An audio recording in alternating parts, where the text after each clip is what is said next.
Hi, and welcome back to HR Hacks and Halos, a podcast where we pull back the curtain on workplace culture, calling out the bad and celebrating the good.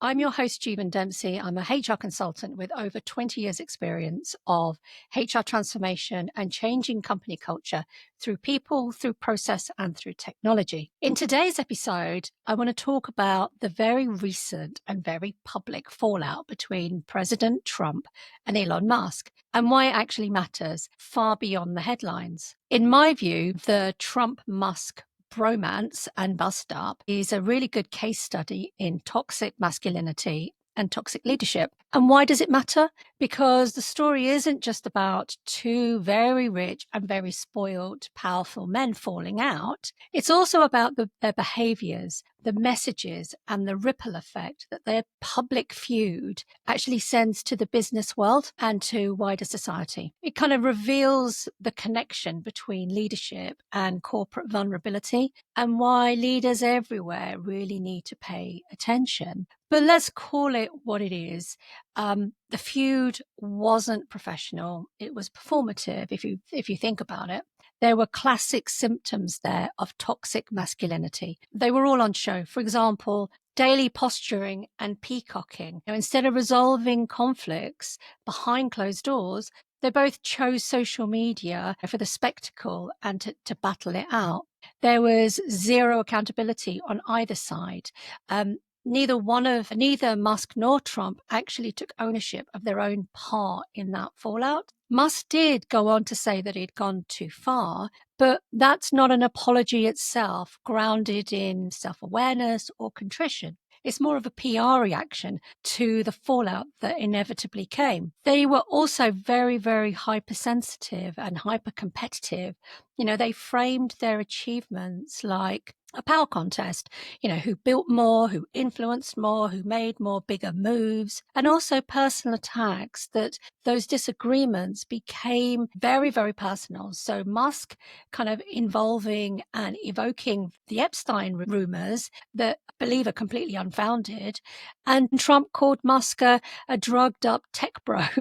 At that point, it all stopped being about policy and it became very chest thumping dominance and a display for the rest of the world to see. These behaviors really reflect a toxic masculinity narrative, and that real leaders must be combative, unyielding, publicly dominant, and most important, never vulnerable. Now, that's not necessarily the lessons that we want to be seeing within our businesses and seeing within society, because as leaders, we know that toxic leadership and toxic masculinity doesn't just stay at the top with the key players. It actually hurts everyone because it cascades. It seeps into the culture, it seeps into processes, into morale, and also into brand equity. And research backs this up, from places like Harvard Business Review, MIT, and McKinsey.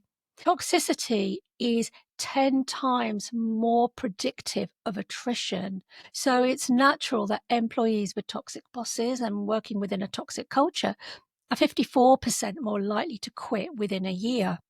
And companies that have got ego-driven leaders show a 24% lower shareholder return over a period of 5 years. Now, that's quite important. And if you think about it, $150 billion was wiped off Tesla's market cap in a day just because of the Twitter spat that the two individuals were actually having. So the impact and impression that toxicity actually leaves within our businesses, within society, is incredibly powerful, especially for leaders who are trying to build credible and values-led businesses. Because who wants our employees thinking, because who wants our leaders,